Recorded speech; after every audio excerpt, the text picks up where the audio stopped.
Mobile को निरंतर अपने साथ मत रखिए, नहीं तो ये कुछ नहीं करने देगा आप। तुमको पता नहीं कि ये मोबाइल तुम्हारा किस तरह से तुम्हें विनाश, तुमको बर्बाद कर। मोबाइल है बड़ी अच्छी चीज। 2022 सूचना का युग है, सूचना का कितनी यूजफुल चीज है। इसकी बड़ी खतरनाक आदत है, वो आपको अभी एहसास नहीं होगा।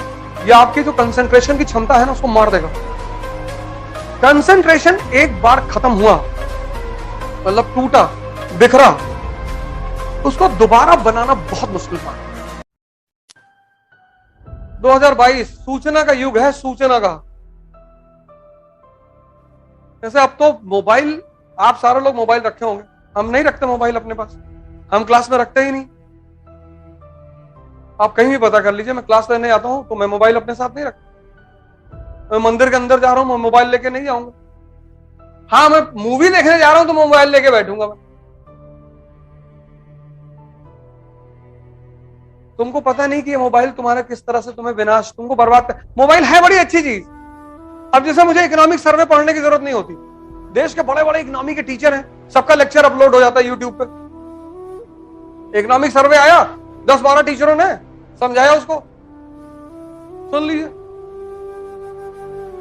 कितनी यूजफुल चीज है।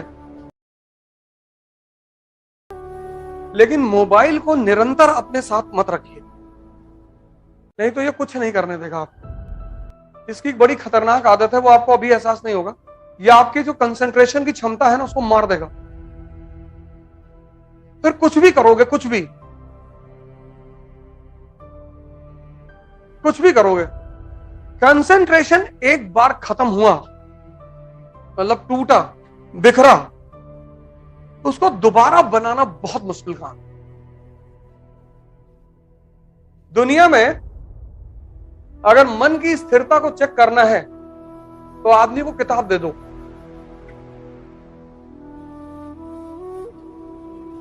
मन जो है ना, सारी किताबों को अब्सॉर्ब नहीं करता। किसी के मन की स्थिति चेक करनी है, उसे किताब दे दो। कुछ लोग एक पेज पे सोने लगेंगे, कुछ 2, कुछ 5, कुछ 8, क्योंकि अगर वो समझेगा नहीं तो वो सोने लगेगा। ये उसकी बड़ी खास बात है।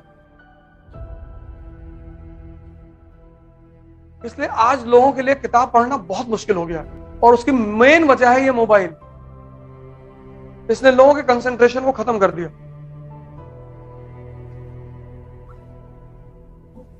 लाइब्रेरी मूवमेंट में क्या होता था?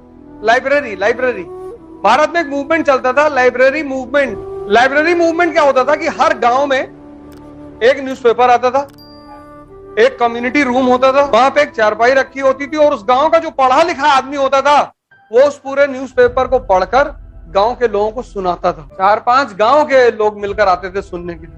ये परंपरा आज भी जारी है इस देश। सुबह 6 बजे लोग चाय की दुकान में पहुंच जाते हैं, और जितना अच्छा करंट अफेयर उनका है उतना तैयारी करने वालों का नहीं, क्योंकि न्यूज़पेपर को तैयार करने का एक ही तरीका है, ग्रुप। ये जो छोटी छोटी चाय की दुकानें बनी थी, यही तरीका ही था न्यूज। आज भी गांवों में प्रथा, आज भी शहरों में भी है कि सुबह 6 बजे लोग आ जाते हैं घर से, और एक आदमी पेपर पढ़ता है, और फिर 4 लोग बैठ के एनालिसिस करते हैं। और जितने गांव के आदमी को यूक्रेन और रूस के बारे में इंफॉर्मेशन होगी, उतना इस क्लास में बैठे हुए लोगों को नहीं होगी। कौन सी पनडुब्बी डूबी है, उसकी खासियत क्या थी, सब बता देंगे वो, क्योंकि 6 से 10 बैठना है दिन भर।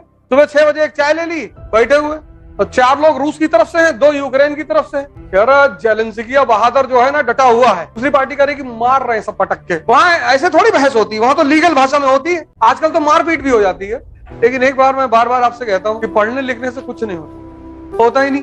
पढ़ने लिखने से कुछ होता ही नहीं। पढ़ाई का एक ही उद्देश्य है, दिमाग को खोलना। E, education = enlightenment. जब तुम स्कूल से निकलो तो तुम्हें देखकर चीजें समझ में आनी चाहिए। अगर तुमको चीजें देखकर समझ में नहीं आती तो पढ़ने से कोई फायदा ही नहीं। कुछ नहीं होता पढ़ने से, कुछ होता ही नहीं। पढ़ने का एकमात्र उद्देश्य है दिमाग को खोलना। पढ़ना नौकरी के लिए नहीं होता है। इस देश ने एजुकेशन को एम्प्लॉयमेंट बना दिया। पढ़ना मतलब नौकरी, और ये मैकाले की देन है, नौकरी, वो भी सरकारी। 22 साल का लड़का यहाँ डिप्रेशन में, 22 ईयर्स, 19। इसीलिए जानवर की जो योनि है वो निकृष्ट योनि मानी गई, क्योंकि वहां उत्थान का कोई रास्ता नहीं। जानवर इंद्रियों पर पैदा हुआ, इंद्रियों पर मरेगा। मनुष्य एकमात्र प्राणी है जो इंद्रियों पर पैदा तो हुआ है, लेकिन इंद्रियों से उठकर वो अपनी चेतना तक जा सकता है। मतलब भगवान बनने की क्षमता है उसके अंदर। ये धर्म का उद्देश्य है। जय हिंद।